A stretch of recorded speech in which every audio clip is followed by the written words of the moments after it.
B Ed second semester का आपका topic है सब्जेक्ट। सबसे पहले सब्जेक्ट के साथ लैंग्वेज अक्रॉस करिकुलम से लैंग्वेज अक्रॉस करिकुलम का जो पहला फर्स्ट क्वेश्चन है वो है एक्शन रिसर्च। एक्शन रिसर्च के बारे में आज हम पढ़ेंगे कि action in the act in anything with experiment and research. What is the mean of research?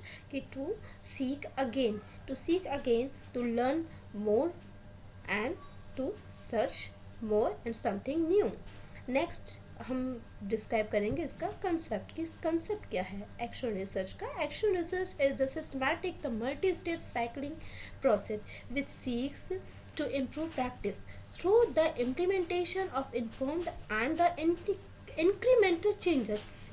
Yes friends, कि जो एक्शन रिसर्च होता है ये बहुत एक आइसोलेशन प्रोसेस को तो कंप्लीट नहीं करता है, ये हमेशा केवल now the seek out the opportunities the for the collaboration and the participation of the candidates, agents and students.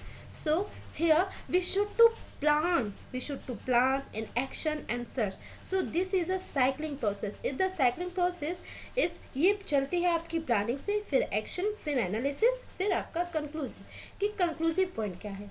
इसके बेसिस में पूरा बेस्ड होता है एक्शन रिसर्च कि आपको प्लानिंग करनी है, इसके बाद action, this is a practical movement and practical movement के बाद उसके बाद एनालाइज करना है कि उसमें कुछ कमियां तो नहीं है, now the some lacking situation for it no, so you have to be prepare a conclusion. Next हम यहाँ कट लोइंग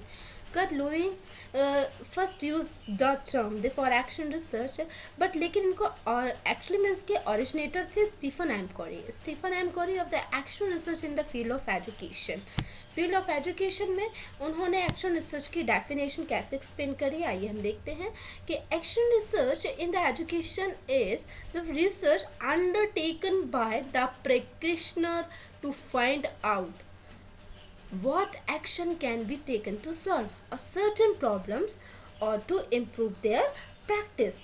कि उनका कुछ थोड़ा सा तरीका यदि हम देखें तो वो थोड़ा सा अलग है, थोड़ा सा उसमें चेंजेस हैं कि वो ये बताना चाह रहे कि जो practitioner could be a class teacher, it could be a class teacher, it could be a principal, it could be a book officer और a inspector of school। तो इसके लिए कोई ये ज़रूरी नहीं होती कि एक्शन रिसर्च के लिए रिसर्च करने के लिए कोई स्पेशल कोई पर्सन अपॉइंट किया जाता है, नहीं, ये कोई भी हो सकता है, कोई क्लास टीचर हो सकता है, कोई प्रिंसिपल हो सकता है, कोई एक बुक एजुकेटर भी हो सकता है, ऐसा कुछ है नहीं।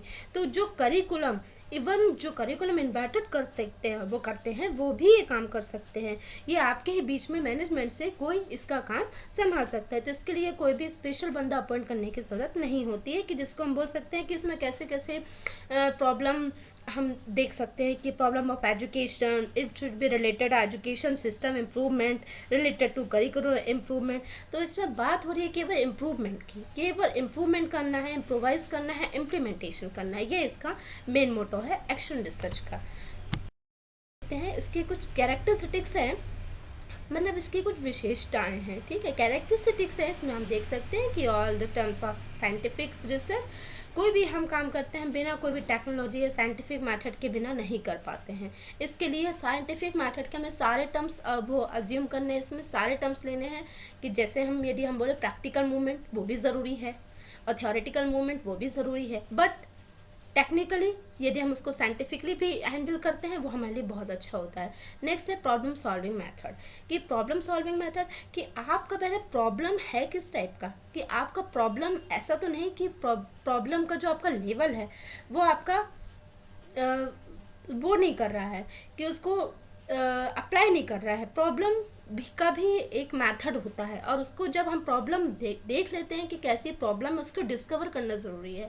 तो जब हम उसको चेक करते हैं तो अब उस लेवल में हम उसको सोल्यूशन निकाल सकते हैं। फिर apply attractive method to obtain of your objectives, हमें एक मेथड अच्छी मेथड अप्लाई करनी है ताकि जो हमारा उद्देश्य ताकि जो हमारा ऑब्जेक्टिव्स है वो हमारा क्लियर हो सके। फिर है सॉल्यूशन ऑफ रेगुलर प्रॉब्लम्स। जो रेगुलर जो प्रॉब्लम्स जो ऑलरेडी स्कूल मैनेजमेंट में या किसी भी मैनेजमेंट डिपार्टमेंट में होती रहती हैं, सबसे पहले हमें उनका रेक्टिफिकेशन देखना है, उसके बाद हम इसमें काम कर सकते हैं। फिर है प्रेजेंटेशन ऑफ एक्चुअल सोल्यूशन, कि ये नहीं है कि सोल्यूशन यदि हम ले रहे हैं तो सोल्यूशन का एक्चुअल फंडा क्या है, कि आप उसको कैसे प्रेजेंट कर रहे हैं, वो होना बहुत ज़रूरी है। जो कि पहले प्रॉब्लम का, इसके लिए प्रॉब्लम का एक्चुअल होना और सोल्यूशन का एक्चुअल होना, और दोनों की प्रेजेंटेशन बहुत ज़्यादा ज़रूरी है। फिर implement of school procedure. School procedure बहुत मायने रखता है। आपने स्कूल में मैनेज करने के लिए कितने बंदे अपॉइंट किए हैं, क्या क्या पर्टिकुलर उसका चेकलिस्ट बनता है, उसके बेसिस में हम इसका इम्प्लीमेंट कर सकते हैं। अपार्ट फ्रॉम डेली प्रोग्रामिंग क्या है स्कूल की, मतलब हम एज अ टाइम टेबल क्या बनाया हुआ है वो स्कूल का, उसके बेसिस में हम इसे अप्लाई कर सकते हैं। फिर है डेमोक्रेटिक इमोशंस। ऐसे डेमोक्रेटिक इमोशंस ये बहुत ज़्यादा मायने रखती है कि पर्टिकुलर जो बंदे उसके अंदर जो काम कर रहे हैं उनकी क्या कैपेसिटी है, ये भी इसमें इन्वॉल्वमेंट होता है इसका भी। फिर है चेंजेस ऑफ कंजर्वेटिव थॉट्स। जो कंजर्वेटिव थॉट्स होते हैं, मतलब जो बहुत ही थोड़ा सोच उनको चेंज करनी पड़ती है, so changes, this is a must require to changes to here. फिर नेक्स्ट है area of action research. Implement of teaching method तो बहुत ज़्यादा ज़रूरी है उसको सुधारने की, उसको इम्प्लीमेंट करने की। उसमें यदि जब तक उसमें कोई भी नए ऑप्शन यदि हम नहीं देखते हैं या नई चीज़ों को नहीं इम्प्लीमेंट करते हैं, हम नई चीज़ों को नहीं इंक्लूड करते हैं, तब तक आप अपनी टीचिंग मैथड नहीं सुधार सकते। फिर है टीचिंग एड्स। आप टीचिंग करने के लिए किस तरीके के एड्स यूज़ कर रहे हैं, मतलब अपने क्या क्या सामान है। ऐसा तो नहीं कि आपने कोई टॉपिक लिया है, आपने अगर एंगल का टॉपिक लिया है और एंगल का टॉपिक के लिए यदि आपके पास कुछ ऐसे इंस्ट्रूमेंट नहीं है उसको समझाने के लिए, मान लीजिए आपके पास पूरा बॉक्स ही नहीं है, आपके पास स्केल नहीं है, आपके पास प्रोटेक्टर नहीं है, आपके पास राउंडर नहीं है, तो आप कैसे पढ़ाएंगे, एंगल आप कैसे समझाएंगे। तो आपको पर्टिकुलर एक सुटेबल टीचिंग एड्स लेना बहुत ज़्यादा ज़रूरी है। फिर है इंटरेस्ट ऑफ स्टडी में इंटरेस्ट भी होना ज़रूरी है। यदि आपने जो टॉपिक पढ़ाया लेकिन वो इंटरेस्टेड नहीं है, अगर वो इंटरेस्टेड नहीं है तो आप उसमें बच्चे का ध्यान भी कभी नहीं लेकर आ सकते हैं, ना ही आप अपना इन्वॉल्वमेंट उसमें दे सकते हैं। मेरा डेली असेसमेंट ये रिक्वायर करती है आपके डेली प्रोग्रामिंग पर। डेली प्रोग्रामिंग यदि आपके सिस्टमैटिक तौर पे बन रही है तो आपका डेली असेसमेंट भी कंप्लीट होगा। फिर है मेंटेन द डिसिप्लिन कैसा है क्लास में डिसिप्लिन बहुत ज़रूरी है मेंटेन करना, क्योंकि बिना डिसिप्लिन के आप उतना अच्छा एनवायरनमेंट अगर नहीं रहेगा और तो फिर पॉसिबल नहीं है स्टूडेंट्स को आपको टीच करना। फिर है आपका स्टीयरिंग। क्लास में कुछ ऐसी तो प्रोसेस नहीं हो रही है जो अवैध है, जो पर्टिकुलर उस क्लासरूम में नहीं होनी चाहिए, जैसे चीटिंग एंड स्टीलिंग।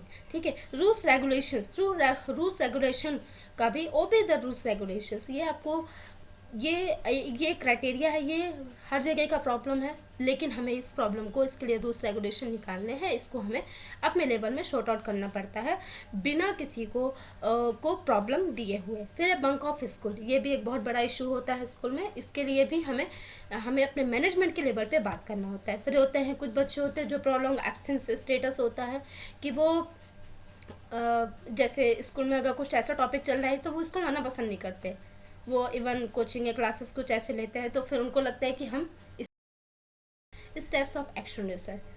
स्टेप्स है बहुत इजी है, ये ऑलरेडी ऐसे मेथड है, ऐसे आपके पॉइंट्स है कि इसको आप अपने लेवल में भी आप इसको एक्सप्लेन करके लिख सकते हैं कि problems, introduction, explanation of problem, aids, इसके बारे में डिस्कस कर चुके हैं। मेथड्स कैसी होनी चाहिए, इवैल्यूएशन कैसा होना चाहिए, इवैल्यूएशन के बाद फिर आपका कलेक्शन ऑफ डेटा, जो आप डेटा डिज़ाइन कर रहे हैं एक्शन रिसर्च के लिए, वो आपका सही होना चाहिए, क्वालिटेटिव और क्वांटिटेटिव दोनों होना चाहिए। फिर है अप्लाई अ न्यू मेथड आपने कैसे अप्लाई करी, कब से अप्लाई करी। फिर है कंक्लूजन ऑफ चेकलिस्ट।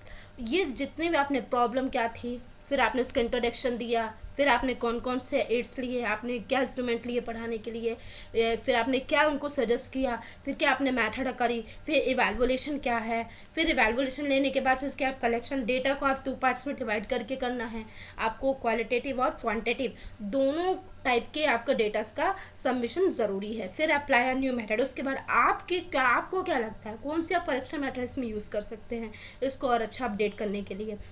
तो इसको भी आपको अपडेट करना है। इसके बाद फिर आपकी कंक्लूजन चेकलिस्ट बनती है। आपको पूरी चेकलिस्ट बनानी है कि अगर आपने रिसर्च का पूरा प्रोग्राम बनाया, उसके बाद रिसर्च का पूरा फॉर्मेट बना के, और उसके बाद उसमें आप हर एक चीज़ को, हर एक स्टेप्स को, उसको आपको डिसाइड करना है।